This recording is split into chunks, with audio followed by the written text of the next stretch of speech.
Diktát se skládá z 3 vět. Nejprve přečtu celou větu a pak ji budu diktovat po částech. Pokud je to rychlé, můžete stisknout pauzy.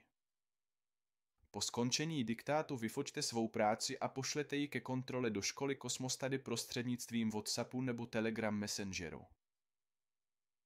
Máma a Bára uvařili kompot z jahod a třešní.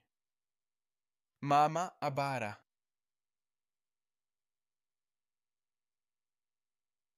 uvařili kompot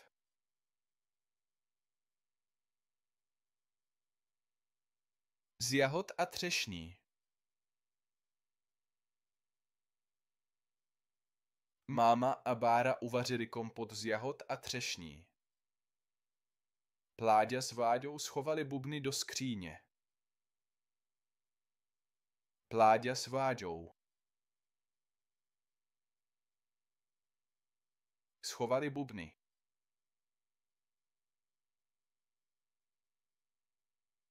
do skříně.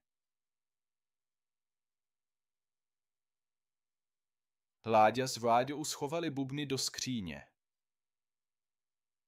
Jaký svátek máš ráda? Jaký svátek? Máš ráda?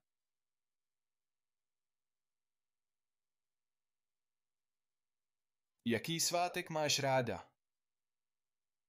Konec diktátu.